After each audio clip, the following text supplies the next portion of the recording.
Konnichiwa. Watashi wa Meri desu. Hi.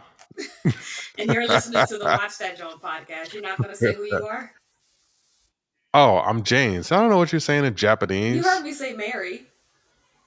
No, I didn't. I say Meridesh. Oh, well, yes, you're listening to the Watch That Joan podcast. We will be recording in English. I just wanted to try out a new intro. But, Yeah.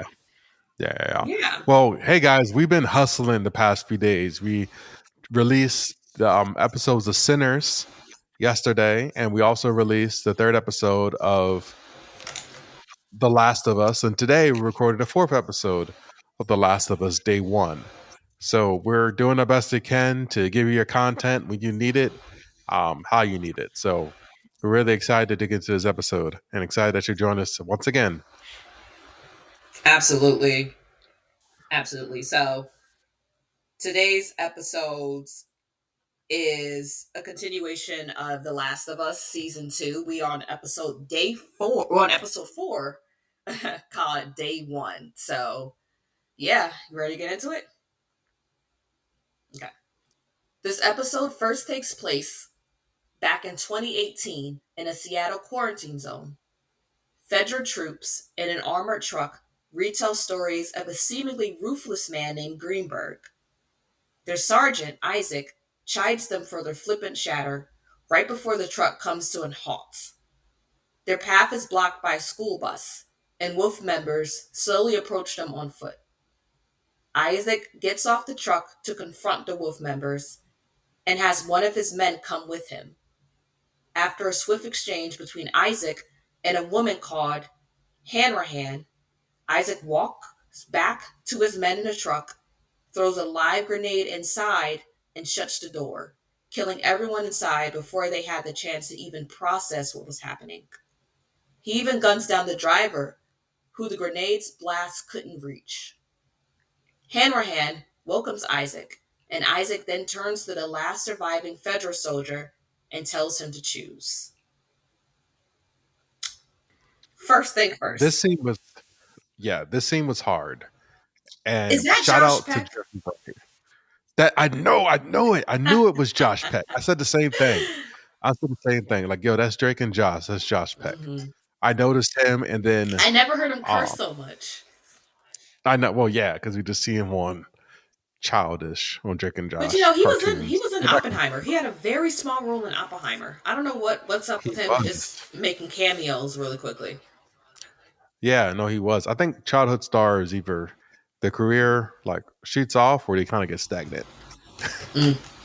You know. Yeah. So yeah, but that was first of all, we love Jeffrey Wright. Absolutely. I love them in Westworld. We love them in American Fiction. We love them in the Yep. Batman. I feel like he is an actor who could play both extremely vulnerable and extremely cruel characters. Why are you making The that face? Batman. He was in Batman. He was in the Batman. He was either, oh my goodness, he was a police chief. Not Harvey Dent, but he was in the Batman and he worked closely with Batman. He might have been the police commissioner, but he was in the Batman. No. Okay. Yeah. But when you think of him, his role in Westworld, spoiler, he didn't know until much later in the show that he's also an android, and it was heartbreaking.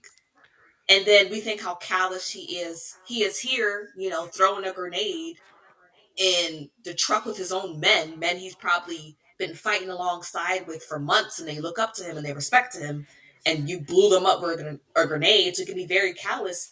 And even in American Fiction, Jeffrey Wright played a very polarizing character. There were times when you connected with him and sympathized with him. There's other times it's like, oh, you're a pompous jerk. Not pompous, but you're a pretentious jerk who think he's better than everyone. So I love how he can either be someone that you sympathize with or someone that you're like, wow, you are a cold mother, watch your mouth. Yeah, no, I agree. He does those roles well. And this role, he's based off a video game character. Apparently for the actual video game. Yes, I remember Isaac. Yep. Yes. He doesn't look like Jeffrey Wright, but the voice actor is the same. He's the same. Hold on. You said Jeffrey Wright was Isaac in a video game?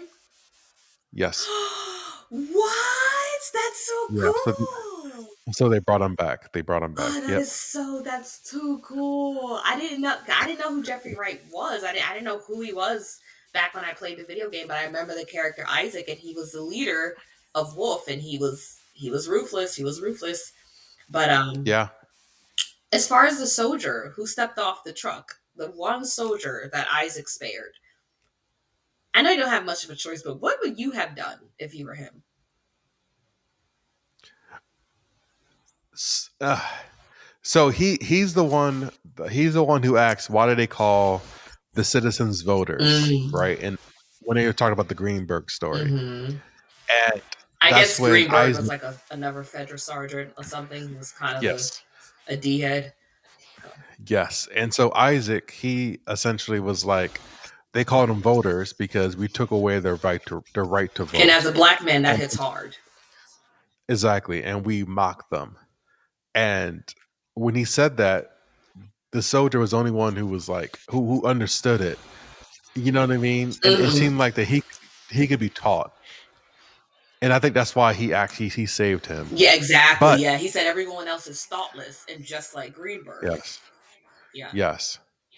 Yes. So I think I would have chose to stay with Isaac because what's the alternative? Get killed by the WLF or get killed by him? Because even if he was out there and fight, like eventually we got. I would have just chose with Isaac. You got to You think of know, like a soldier though. Those are his comrades. Those are people he probably was fighting but alongside. these but they're not soldiers. There's a militia, Fedra, right? And I think Fedra, there's they are. citizens. Fedra was the wolf is the The militia. federal. Fedra was the like the military, like the real new Uh, age post apocalyptic military, if I believe correctly from the video game. mhm. They are a lot more structured than Wolf. Wolf was Yeah. only formed. It was like I said, it was a section of the Fireflies, and the Fireflies were just to fight Fedra. So Fedra is as close as the military as you're going to get. Okay. So they're Okay. more legit. Yeah, yeah. No, but I get you. I would have chose Isaac too. Like, what I'm finna do? Like, I understand there's that sense of like, yo, you killed my men, you killed the people I've been fighting with, but I'm a coward, so Yeah, Isaac killed his own men. he killed his own men. Yeah. His own men, and he believes that he did it for a higher cause. You know, to side with the citizens. And I guess the guy who followed him agreed with that on some level. I think that's why he chose Yeah. level. Yeah. So the next scene takes us to present times where Dina is rummaging through an old pharmacy for supplies. She finds something, but the audience isn't shown what it is. She doesn't show Ellie either, telling her nothing is wrong, even though Ellie can clearly see that Dina is lying. After surveying an abandoned tank and finding the corpses of Fedra troops, the pair spot a spray painted WLF on a huge satellite dish mounted high in the distance. They found a wolf fortress. Dina suggests that they attack under the guise of night, and the two set up camp in an old record store. In the shop, Ellie finds a guitar in near perfect condition and plays an acoustic cover of Take On Me by Aha. So we talked several times about how mature and calculated Dina is in compared to Nellie. Nelly. Ellie. Yeah. So In hot compared to and Ellie. And this so I scene want to shows it make once again. a compilation audio of all the times you mispronounce characters' names. It'll be hilarious. I want to do it so bad. it, it probably would be hilarious. Mispronounced characters' names and just words in general. Yeah. Yeah, yeah, yeah. But anyway, so Ellie, she just like they're riding on a horse in broad daylight in the middle of the city, middle of the town. Right She in climbs up downtown into it. Seattle. Yes, right. Look like they're in the Proud District, the Pride District Oh of my goodness, Seattle. that was so funny. He's like, "What's the rainbows for?" He's like, I don't know, they're probably all optimists.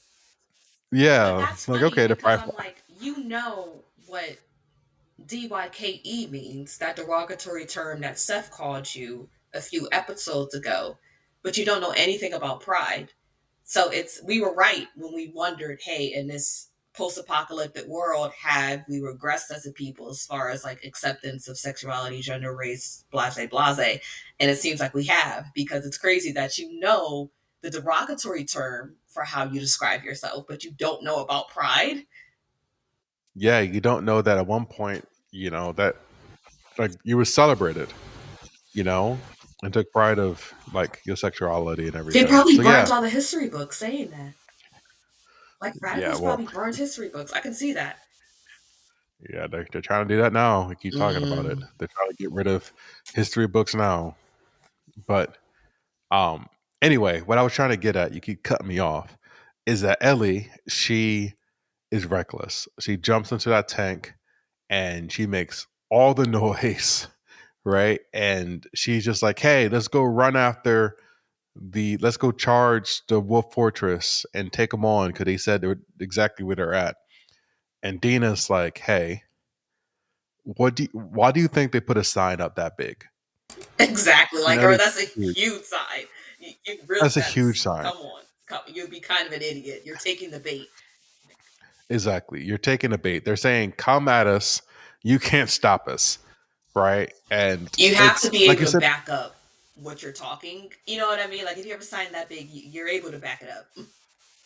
exactly. And um I thought the whole part was funny, just showing like, hey, even though Ellie went through a lot of stuff and learned a lot of stuff, she still is reckless.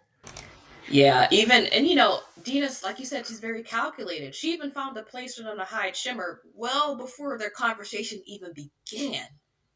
Well before. So she's always thinking two steps ahead all the time. I think I think we all need a Dina type character in our We all lives. need a Someone Dina. Who do you think is the Dina in your life? uh probably Eileen. Definitely Just like Eileen. Like I said, Eileen's very type A. yeah. Eileen, I would say my friend Neil, Hmm. and definitely my friend Milan. Definitely Milan. Yeah. Yeah. But Yeah, yeah, yeah. yeah, so another thing that was interesting, in the video game, Ellie was obsessed with space and astronauts, and she is in the show as well. So that was nice seeing it. There's I may be A cover art. Was it cover art? no, I said she was obsessed with astronauts. I know, but I'm saying I don't remember that in the show at all. Well, remember when they looked inside the tank, Oh, she was talking about she was talking about Apollo 11. I don't the know, some yeah, space not shuttle where everyone burned inside. yes. Yes, yes, Yeah, yes. I remember that. yeah. So okay, let's talk about the cover. Let's talk about it. So hearing Ellie play "Take on Me" in the video game made me like the song 10 times more. Like I Mhm. never noticed how sweet the lyrics of the songs are until I heard Ellie sing them so tenderly, which is so uncharacteristic for rugged old Ellie. Like, and once again, Dina interrupts her in a private moment and tells her softly and excitedly to go on. And Ellie's like, okay. She like whispers okay very softly. So I think this just really shows that they bring out this like softness in one another because I feel like they feel safe in one another. And like Ellie did really, I remember during the video game, you actually you there's a cutscene. I forget if you're playing along with her or if you're watching her play, and it's just like when she gets to the hook, like the first hook, how she whispers "take," she's like "take on me." It was like there's something about it, like it. I don't know. It just seems vulnerable and like soft. And like we said, this girl was born to kill. She was born literally in the most violent circumstances. So, but she Yeah. was smart enough to sing when they get to "In a Day or Two." I was like, I like how she's smart enough to sing that in her range. Yeah. Yeah, yeah, no, I appreciate that a lot. And then the way that Dina was looking at Ellie Hmm. and just like the love and like the admiration, Admiration. um, admiration. There Admiral we go. Cusco. Sorry. That she had in her eyes. She killed it. She also killed it. So obviously, yeah, like both of them really killed that I'm scene. obsessed with Isabel Merced, the character who plays Dina. I want to see more of her. Like I'm truly obsessed. But yeah, like for the first time, we see Dina in all of Ellie. And all this time it's kind of been the other way around. Like we Say that again. I said for the first time, we see Dina in awe of Ellie. And all this time, it's kind of been the Uh, other way around. Like Dina, like bound in a frame of beauty and like aloof elusiveness, and Ellie just watching her longingly, you know. But now we see that Dina sees Ellie just as Ellie sees Dina. This isn't like an unrequited love. She is like Dina isn't out of her league. Like it's mutual, you know, they're all in awe of each other. And I don't know, I think this song is perfect because I think this song really tells like kind of the mind state that Dina and Ellie find themselves in, well, that Dina finds herself in later.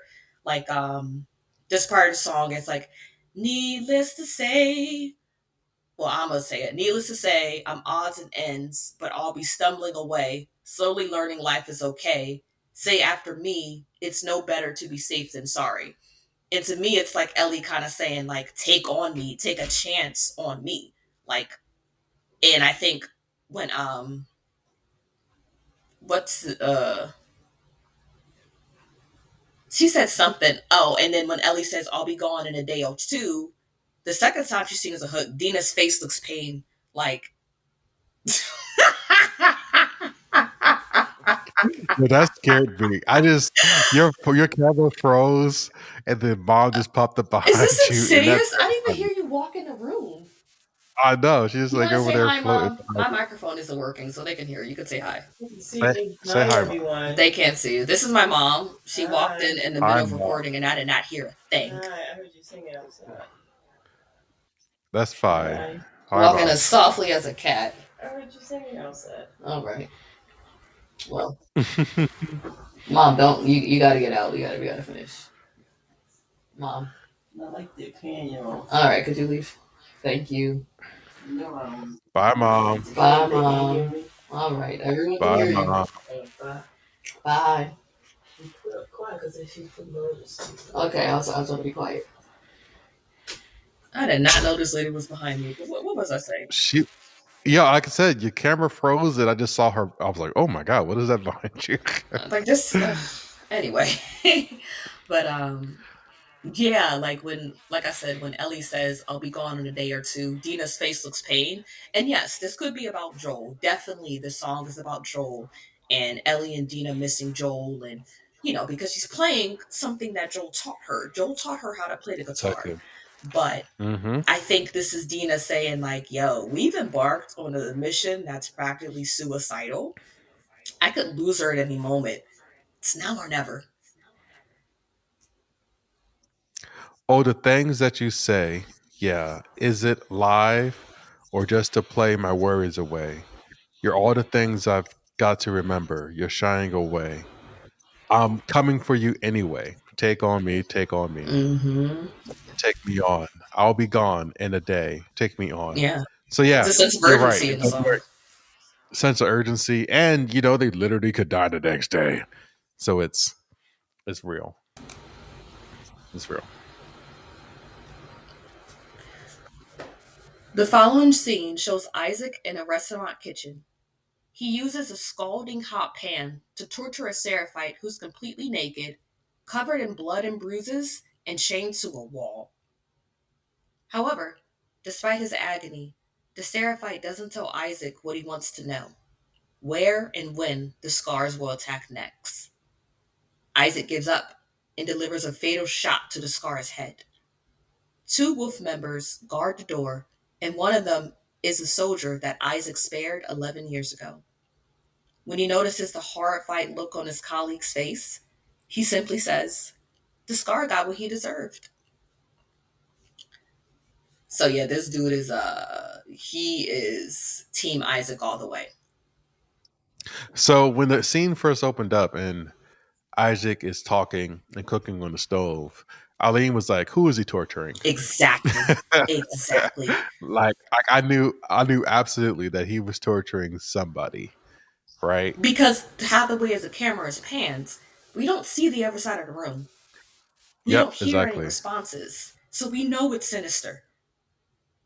We know it's sinister. But once again, I just want to praise Jeffrey Wright. Like, once again, he shows us that he's a cold mother, watch your mouth. Like, his pacing, his line delivery was such casualness, but he has authority. You could tell people listen to him when he speaks. And you're Yeah, torturing a man, but you're talking as if you're telling a story to friends at a dinner party. Why are you so calm? What is wrong with you? he's touched, He literally, and like, I'm gonna let you continue because keep talking. yeah, I think that the apocalypse has weighed heavy on him. Even his story, he was talking about how he just wanted to learn how to cook and get these fancy pots and Mobiel. pans. He wanted Yeah, a Mobiel Mobiel pans. saucepan with lid. And you know what? I looked up, I went on Williams So did I. Sonoma, Hmm. and I see they have a Mobiel stock pot that can run you $1,200. And they sell the Yeah. lid separately. Yeah. Yeah, no, I want a set, to be honest with you. They look fire. But yeah, he's telling the story and of him wanting to just cook to impress women, and he was a good cook. He just couldn't afford it. And he said the odd benefits of the apocalypse is now I can A have Mobiel this, saucepan with yes, lid. that I sought after for. But that's like his pre like apocalypse side facing his post apocalyptic side where he's torturing this man for information. Why is he so And calm? Why is he so calm? I know. I'm so scared. And the Seraphite is a G. He's like not telling him anything. He's not admitting to anything. Even when after Isaac burns his left hand, he gives him his right hand. And the thing that chilled me was that the Seraphite was like, we are going to win this. And Isaac mockingly was like, how? We have automated weapons, we have tanks, we have hospitals. You guys have bows and arrows, bolt action rifles. Um, how are you going to beat us? And the Seraphite was like, every day, one of the wolves finds us, take the basically finds He us, said joins us. they take the holy mortification, and I think that's the scarring of Yes, their cheeks. that's a scar. Yes, the holy mortification, and finds us, but never has a Seraphite goes and join the wolves. So he's saying eventually your numbers are going to dwindle down, and the tides is going to turn. And I believe that Isaac saw some truth in that. He saw some truth in that, and it kind of makes sense. 'Cause I think human nature, like eventually, right? I think we do stuff to seek power, but eventually, when you seek power, the tides typically turn to either religion or the more sought off like ethical path. Absolutely, absolutely. And I think that's why like we always get like these rise and falls of like empires throughout human history because it's power grab, power grab, power grab, and then there's like a enlightenment period, and you're like, hey, this is wrong, and then you overthrow the authority. And I think that's kind of where like that's like the Fedra cycle that happened with the wolves, right? If you think about it, like the wolves and well, WOF and the I'm gonna call them butterflies was that wolves. I'm not gonna say WLF, so say whatever you want. yeah, that's fine. The wolves and the fireflies did that to Fedra, and now the scars are trying to do the same thing with with the WLF. It's just a cycle. So I thought that was really interesting. Um, Yeah, it's so one thing. Powerful scene. This is a very gruesome episode, and I think this is the first instance of that gruesomeness. I was really kind of taken aback by when they showed the Seraphite, aka Scar, butt naked. But let me say something. Like, I'm glad that we're seeing lately what I'm noticing in film and television that we're seeing more full frontal nudity of men because like sometimes we always seen full frontal nudity in women in film. Think about Game of Thrones, Honora. It's very common. Honora shows full frontal nudity in men too, but sometimes it seems kind of gratuitous when they show nude women. It doesn't seem like artful or for a reason. It just seems like I don't know. They're just perverted directors behind the camera who want to get off. So the fact that we're seeing like a whole dick, like it's like okay, we're kind of even the playing field. We're all naked. You know what I mean? Like so. I know you don't like it, but like I said sometimes with like watching Euphoria, it's like why is Sydney Sweeney always taking her top off? It's like there's no reason for me to see her breasts. She has great, they're great, but it's like I don't need to. I feel like there's just a pervert behind the camera, and I get it's fan service, but if we're gonna do fan service, let's do it. Let's do it both way. And if you're saying that you're showing full frontal nudity in women for a sense of realness, then how come y'all never do it for men? So, and I think it adds to the shock value of the episode. You know, we see that he's been torturing this man, talking so casually. This man is butt naked, butt naked, naked. So I like that, and I think there's a direct correlation between the relationships of Wolf and the Seraphites and Ellie and Abby, and it just shows that an eye for an eye leaves the whole world blind. You know, remember they Isaac and the Seraphite had this back and forth of like, oh, you shot a boy in the head with an arrow. That's because you killed our children because you did, and it's like with war, there's no right side. There's no wrong side. There are atrocities that occur on both sides. And we were just talking about this. I said the same exact thing in another episode, but I can't remember. Probably the Last of Us episode, but you know, they really are Isaac and the Seraphites really are a mirror for Ellie and Abby later on to really say, hey, we can keep trying to seek revenge, but all we're doing is more people we love are getting killed in the end, and it's not going There's anywhere. there's no end game. Exactly. There's no Where end do you game. stop? The end game is the other side is completely destroyed. Mm-hmm. Mm-hmm. You know, and it's a shame. There's a lot of real life worlds, real life war. That's the same exact And I'm not way. even The talking end about game like a global, even a civil world, literally on your block. on your Literally on your block, block, exactly. people killing people because oh you shot my cousin, you know what I mean? Like so Mhm. it just never ends. But I did also think it was G when Isaac was like, I will burn every inch of you until you tell me what I want to know. And when he went to go grab the pot and turned around, the Seraphite was holding on his hands like, I'm ready. Yeah, I'm ready. But that's why I don't mess with religious zealots. They are, listen, they will do anything in the name of their God or their prophet. Like, y'all scare me. Y'all yeah. scare me. So, yeah. Ellie and Dina crawl.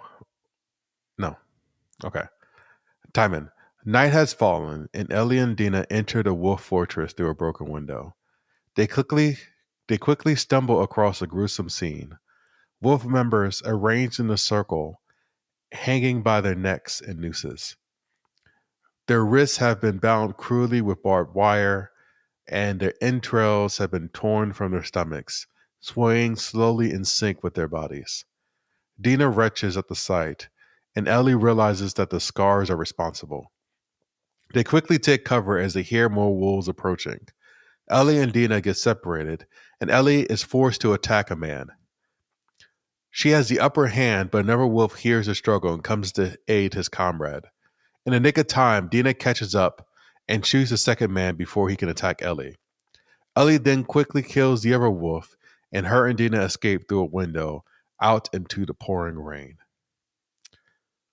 So when the girls enter the room, and I think it's like an abandoned TV station, and all of those people are just hanging there. Obviously, they're used to seeing like um atrocities, and this atrocity directly parallels the atrocity they saw in the woods as they were traveling to Seattle, right? I think With this is a the little woman. worse though. There's no kids killed, to be honest, but this is nightmare fuel. This is This is nightmare not. fuel. This is I'm sitting on some lady couch for the rest of my life. This is. I'm trying to send a message, right? It wasn't just killing the people; they killed Periods. them, all of them. Periods. Yeah. Yeah, they just send a message, and then wrote like a blood filled message on the wall. They were they took their time. They took their time, and even like the guard prior to him walking into the room had like 4 or 5 arrows in his chest. They were vengeful, Yeah. and they are. Yeah. And it's the way that scene is shot though, Okay. where the wolves come in and they're like, "Hey, let's see if there more wolves are there. I don't care if if it's a man, a woman, a child. We're gonna kill them all." And they're just walking with their flashlights, and Ellie and Dina were trying to like not get picked off by the lights. It felt very video game ish, This right? exact scene was in the video game. It played out, I think, almost identical to the video game, if I remember correctly. I've seen this horrific Wow. scene, and I was like, when Dina was like, "What the f is wrong with Seattle?" I was like, "For real." I just thought it was a Yeah. rainy little town. iCarly's from there. Sleepless in Seattle. That was such a nice movie, but y'all weird over there. Y'all be trolling. Y'all be trolling. Tom Hanks, Miranda They draw. Cosgrove. Yeah, they're drawing. So every time they go into the video game scene, I think that's like the best action sequence of the whole shows, right? Of the whole series is when they dive into the video game. It's choreographed And so well. These fight scenes are so choreographed so well, and it's like it's just like it takes a real skill to understand not only how human beings move, but to move naturally in combat. To create a yeah, combat sequence, and you got to take factors into play, like if someone's injured, or you're terrified, or you're exhausted. What weapons are you using? How do you hold it? How about the lighting? Where are they placed? How heavy is one person? How big is the other person? It is genius. It requires so much time and just a great understanding of combat. And and listen, attention to it just detail. gets better from here. It just gets better from here. Oh my god! Literally, the next scene is my favorite scene in the whole game. So Yes, let's jump right into it. okay, Ellie and Dina crawl through the rubble of a collapsed subway tunnel to pursuing wolves too big to fit through. They have but moments to catch their breath before they must take cover. Wolves are inside the tunnel as well and are using flares to find them. Ellie and Dina's hearts sink even further when they hear the undeniable sounds of multiple infected. A wave of infected charge towards Wolf, and in the chaos, Ellie and Dina climb inside a derailed train. The infected follow relentlessly, and Dina is moments away from being bit. Instinctively, Ellie thrusts one arm to the infected to bite, giving Dina time to shoot the monstrosity. Ellie and Dina finally escape the subway and hole up in a hotel. Talk about nightmare fuel. Yeah. Like these girls are running away from their lives, like running away to save their lives anyway. And we're in the subway tunnel. They're like, "Hey, there's the exit." And Dina, she does her patented count as she hears the clickers Yeah, click, lifting up and one she finger. And it's like what I love about this scene, like, oh my goodness. So it's like Dina's expression is so real. Like when she puts up one finger after the never counting the infected and it just more fingers coming up. Her face is like she's pleading. Like, please not another one. One. Please not another one. Two. please not number 1, 3. And she stopped at 5. And her face looked like, oh my God, like she was saying, no more, please, no more, please, no more, please, no more.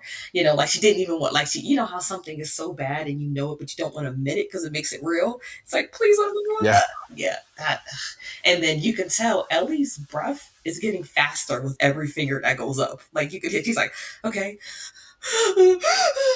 it was, oh my God. And I love how you can hear the infected in the gunfire before you see them. Yeah. Yeah. It was and they just wiped out the wolves who were chasing them. They had no They had chance. no chance. They had no They chance. had no- just wiped them out. Hmm. That's how it was in the video game too. I remember we finally got free of all these wolves were in the tunnel, and I see so many. I'm like, oh my God. I really didn't feel like killing them. Then I hear the infected come. I was like, yay! And I was like, wait, they found us too. So literally, they climb on top of this tree. And one thing that's interesting to me, so all this time, like we said, Dina has been the smarter one, the more calculating one, but Ellie is the more rugged one. I think because of all the crazy, like times that she barely made it out alive with Joel, she was a little more prepared for this than Dina was. There were moments when Dina was paralyzed with fear, She was. She and was. that's so uncharacteristic of her. I don't think she's Well, seen this many infected before. um, yeah. No, Well, I agree. And well, and maybe this close because when that horde was chasing her the last time she saw Joel, that was a lot of infected too. But at least it she was was a on a lot of them. horse. She's on a horse and she's with Joel versus her and Ellie in a tunnel Hmm. when everything inside that tunnel is trying to kill her. Hmm. There's no safe place and no safe to go. And like, yes, you're right. She was petrified, but Ellie snapped her out of it. Hmm. You know, they jumped into the train, and first I thought, yo, like, there's no escaping this. You can't just wait them out. Like, but they jumped in the train, they ran through the And my thing cars, the is, do you infected. know how hard it is to get those car doors open to the next It's train? so hard.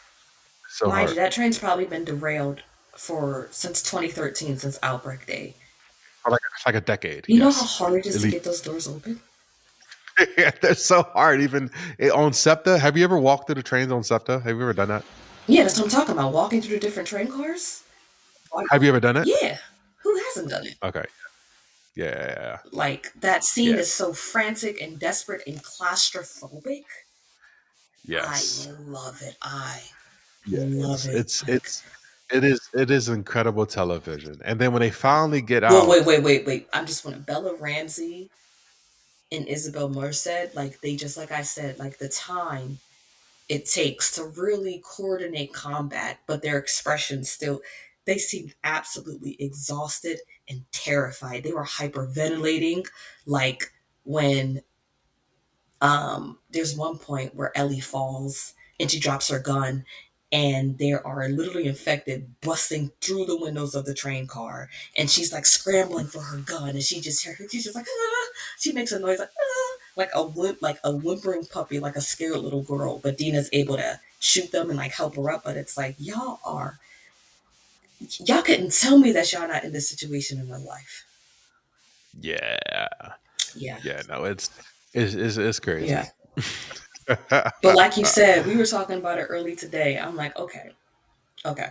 So Dina and Ellie are in the train car. Dina and Ellie climb through, the emergency chutes, the emergency hatches Yes. on the top of the train car. So Mhm. Dina is able to pull herself through that train car, pull Ellie up through that train car, right? This is why pull ups are important, people. This is why pull ups are important. So they pull themselves through this emergency exit. Then they hop off the top of a train, sprint like 100 meters to a gate, which they immediately scale, pull themselves around and over to the other side, drop to the ground, and then make a mad dash up an escalator. This is a Spartan race. CrossFit ready. This is a This Spartan is race. this yeah. This is CrossFit ready. Yeah. Listen, we talk about where he would have died. I would not. I might be able to pull myself up. I'm getting better at pull ups. But to pull somebody else up through that emergency hatch on the train? Nah. No, there's no way I couldn't pull myself up. I couldn't pull nobody up. I just got eaten. Jumping off the Rip top of apart. the train, I would have sprained an ankle. Broken ankle. I would have Yep, sprained an broke an ankle. ankle, popped my knee out, And broke my I would back. have sprained an ankle. I would have sprained an ankle. Like, knowing me, like a shoelace or something would have got caught in the gate when I was trying to scale it. Like, it's just crazy. What did you think about Ellie giving the infected her arm to bite to save Dina? Bite to save Dina.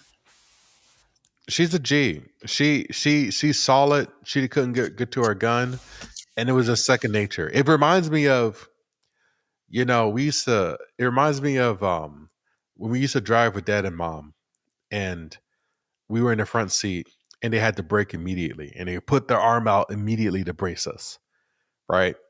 I And remember mom it doing was that when I was in the passenger seat. I never recall dad doing that. my mom and dad both did Did it, you? and it was just I don't instinctive. recall Yeah, dad doing it. he doesn't love you like, Mm. but it was instinctive, and I caught it when I was older, and I'm like, wow, that's the type of love that just instinctive. It just happens, you know. Um, like your arm's not gonna do nothing. I'm gonna fly through the window, mom. But I appreciate you putting your arm out there to try to protect Like you me. said, don't even I think think that about it. I think that's exactly what Ellie did. She stuck her arm out for Dina. Um, Because and when you when think she about it, got she bit, didn't. She took no time to process. As soon as Dina was in trouble, she saw arm out immediately. Immediately, it wasn't like immediately, arm out. She did arm out. Like, and that's you can't tell me they not in love in real life because they the chemistry. There's she just said too in real much. life, It's a lab. It's a lab. Like it's a whole lab. They have a hypothesis. a, Their a lab. What are you chemistry talking is a lab. about? It's a Oh, chem lab. you're They corny. give lectures. You know, You're corny. like oh my goodness, they're TAs in a chem lab. I hated all my chem lab So TAs, by the way. Dina's face when she realized that like Ellie was bit was just mortified after they got through that turnstile Mortified. She was and all. embarrassed. Is that mortified me? No, just like mortified. It's not embarrassed. It just means No, like feels mortified like is she's about. embarrassed. Is it? Yeah, Either mortified way, is petrified. embarrassed. Whatever. She was. I think mortified. Yeah, Like, no, embarrassed, ashamed, humiliated. is Yeah, it yeah. okay? Well, she was I think you're worried, thinking about like mortal, like deaf and horrified. Does that make sense? But mm, mortified means embarrassed. embarrassed. Okay, no, she was concerned. You said what? She was She concerned. was more than concerned. I couldn't. I can't. You lost my word That's now, all in so the I don't know compilation, by the way. But about it. uh, horrified, there you go. grotesque. Yeah, she was horrified when she realized that Like, oh my Ellie, gosh, because to she her, saved her. She gave her life for me. I'm so embarrassed. Like, I don't even like her like that. no. She basically was like, Ellie's dead. Yeah. That's what it is. She took it as Ellie's dead. She's still here, but she's And you're dead. all alone now. Like, that would have been devastating for me. Ellie's dead, and I Yeah. have to kill her. I have to kill my very best friend in the whole entire world. Once safe, Dina pulls her gun out on Ellie, expecting her to turn at any moment. Ellie finally admits that she is immune to the cordyceps infection and convinces Dina to wait and see if she changes. After several hours, Ellie wakes up later, unchanged, and Dina makes her own confession that she is pregnant. Dina crashes into Ellie, elated and scared, kissing her fervently, and the two make love. The next morning, Dina confesses her feelings for Ellie, but their lover's haze is pierced by an interception of their transceivers. The message is from none other than Wolf, and they mentioned Lake Hill. The girls run to the hotel's roof to get a better view, and they see signs of a fierce battle in the distance.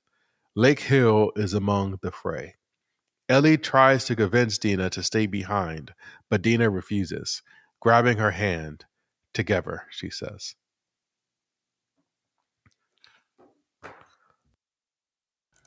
I want to make a point really quickly. It's something I said during Sinners, and it has nothing to do with this whatsoever. But I said something along the lines of, I haven't watched any like Sinners Explained videos or like anything that refutes my opinion. I just want to say all my thoughts and opinions are my own. I don't know why I said that, but yeah, continue. I meant like I haven't done like research, is what I meant to say, not like watching other people interpret things. Like we try to interpret, find out interpretations all on our own. And when there is something where it's like, oh, I heard so and so say this, we give them credit. So all our opinions are they're on our own, you know. But yeah, I just want to put that out there. Yeah, a little Yeah, disclaimer yeah. that the Watch That Drone podcast is Yeah, original. we don't just go and say, "Oh, explains like Sinners Explained," and just say things verbatim. I meant to say research. Yeah, regurgitate. Yeah, we don't Exactly. Regurgitate. regurgitate what we've heard. So yeah, and if we So, do, we give them credits. So yeah, yeah, okay. So, if you were Dina, would you have trusted Ellie wouldn't turn?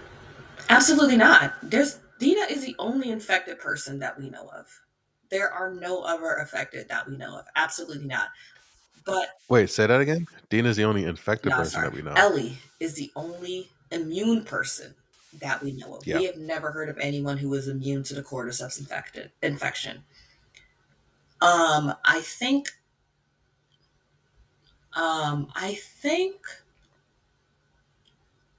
I think, I might have waited until Ellie turned to pull my gun out, but then again, no, I can't blame Dina.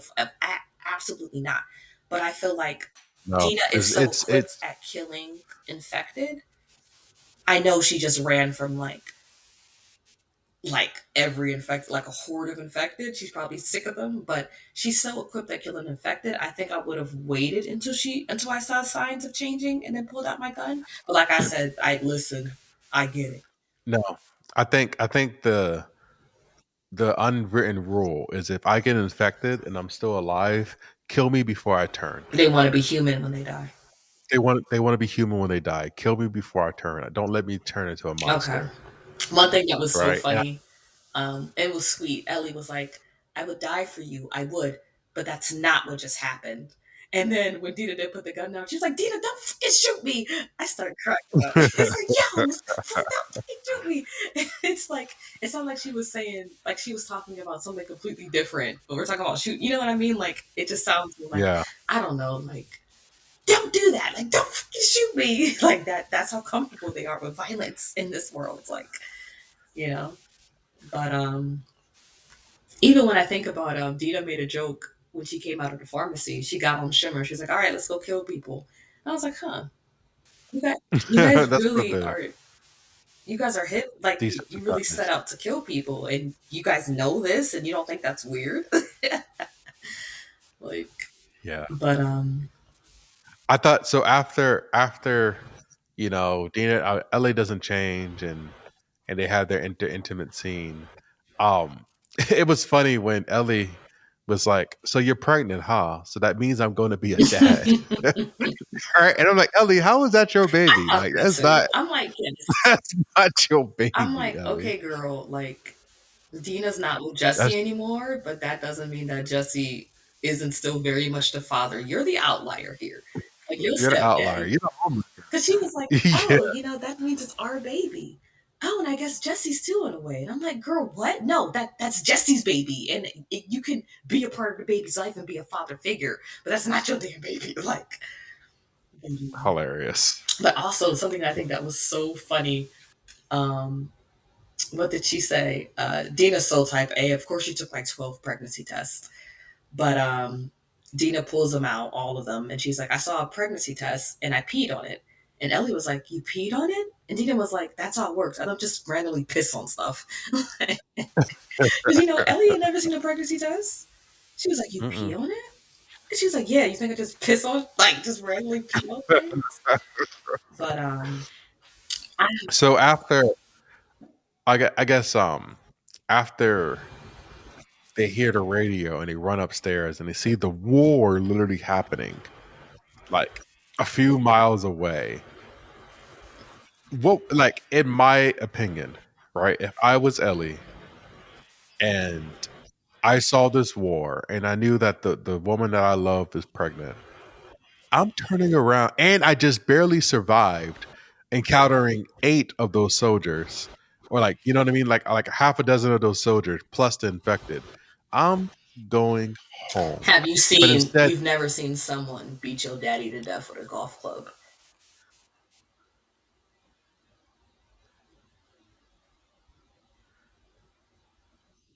I get so it. you're I saying, get it. I'm not saying I'm not. I would do the exact same things, but they beat her daddy to death with a golf club. yeah, She never had any parents. Like, and plus, it's also the added bitterness of them not being on good terms. So I completely agree with you. Me and my baby going home. That's what Joe would have but, wanted but anyway. there's literally a war.